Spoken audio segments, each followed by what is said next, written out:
locking the wheels. Okay, Greg, follow me.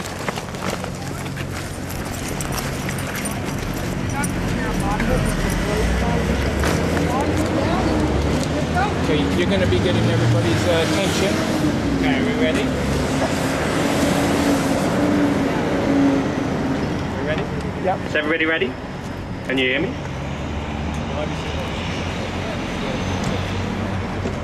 Okay, I'd like to first of all thank everybody for coming out. My name's Mark Lack. I'm a resident of the city of Calgary, and George, I've been working with him for a few years now. So he asked me to MC this today. So before we start, I have a letter from the Prime Minister I'd like to read, and then we'll go on to a couple of speakers, and then we'll get on with a relay. So this is from Prime Minister Stephen Harper. It says, I am pleased to extend my warmest greetings to everyone involved in the Step by Step Organ Transplant Association as you mark your 10th anniversary, as well as the launch of its SOS4000 campaign. Every year, thousands of Canadians are placed on organ and tissue donation waiting lists. They wait in hope for a gift of life, and yet our country continues to have the lowest organ donation rates in the world. 10 years ago, a liver transplant survivor decided to dedicate himself to the promotion of organ and tissue donation in Canada. George Marcello has worked tirelessly to support this very personal cause by walking across our country and parts of Europe, and by taking his message to provincial and federal governments. Through his organization, Step by Step Organ Donation Transplant Association, he has worked to increase awareness about organ and tissue donation, and would like to commend him for his outstanding efforts. The SOS4000 campaign continues this important effort with students taking part in the Torch of Life relay. Across Canada, special thanks goes out to all the students participating in this event as Torch champions. Your commitment to this cause will have a direct impact on individuals and families coping with the serious illnesses and waiting for transplantations. On behalf of the Government of Canada, please accept my best wishes and for a memorable campaign and for every success in the coming years. And that is, as I said, signed by Stephen Harper, our Prime Minister. I'd now like to hand the mic over to our Deputy Mayor, Deputy Mayor Colbert.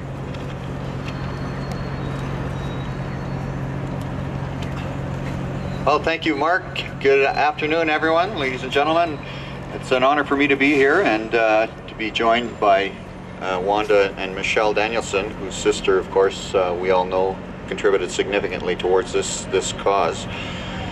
And it's great, of course, to see young people getting involved in such an important cause. On behalf of Mayor Dave Brown-Kanye and my colleagues on City Council, I'm delighted to welcome you to City Hall to give fresh energy to the Torch of Life step-by-step journey across Canada.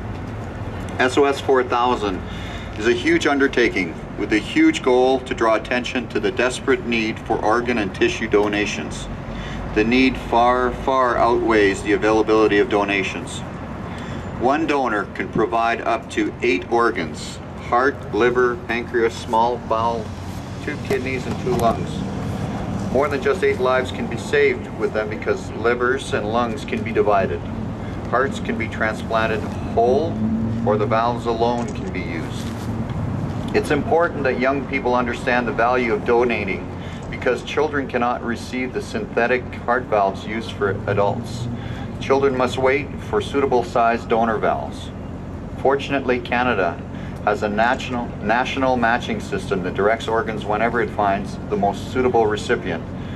A youngster in Canada can help a child in St. John's or vice versa. Dramatic as the results are for the person saved by a transplant, there are few organs available because most often donations occur after a sudden tragedy. The donor must be maintained on life support until the moment of harvesting. That limits organ donations to large medical centers. The good news, though, is that more than twice as many people donate tissues, bone, skin, tendons, heart valves, or cornea. Almost anyone from the day of birth to the age of 80 is eligible to donate, and one donor's tissue can help 80 recipients. Skin is used for burn patients. Bone tissue is used for spinal fusion or limb repair after trauma. Full-size heart valves are placed into adults. Tendons can restabilize major joints. A cornea can help the blind to see. The possibility that a tragedy will occur to a loved one is not something we like to think about. But for someone waiting for an organ transplant or who needs a tissue graft, their need may be just about all they can think about. When a tragedy occurs, a decision to donate the gift of life has to be communicated quickly.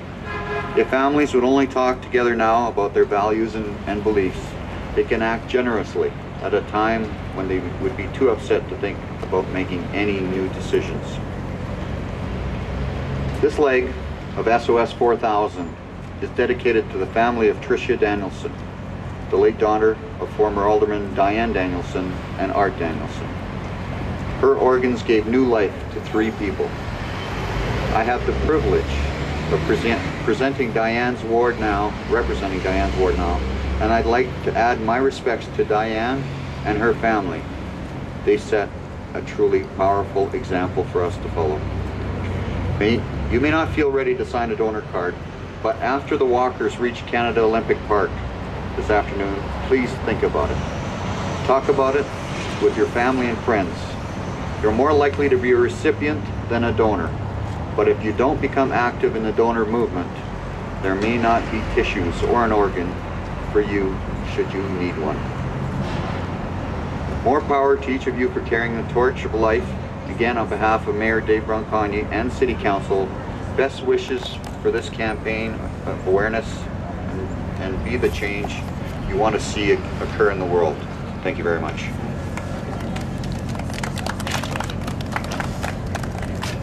Thank you, Deputy Mayor. Now I'd like to hear from Michelle. After I speak, you're going to be handed the torch. I'm going to light it and you're going to pass it to Craig.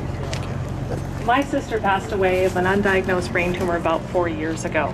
It was very sudden, but she was lucky enough to be able to donate organs. It was a no-brainer. I have my Alberta health card here, and on the back of it, she actually witnessed me signing for my organ donation, and this was about 20 years ago, and I did the same for her. So we clearly knew her intentions, and luckily our family agreed fully and donated her organs, and that's exactly what she wanted. You know, in this society, death is sacred, and we think life is sacred, which it is, but death gives back to life, and we forget that. Death is all around us, and it gives to life. Without death, we would have life. And I mean, I give an example of a forest fire. It's very destructive to the forest, animals are displaced, but in the end, you get new growth. And some of those animals rely on new growth, and that's why in our parks, we've actually started doing controlled burns. Of course, being humans, we want to control everything and we want to control death, but death is uncontrollable. And this is one way, organ donation, that death can give back to life. And it's an easy decision, just talk to your family. We knew what Patricia's wishes were, and it was a no-brainer. On 1st to 12 Ave. And then who picks it up from there? No, he goes all the way to the cellar Thank you. door. Now I'd like to turn the mic just over to stop there. George, and he can tell a bit of his story.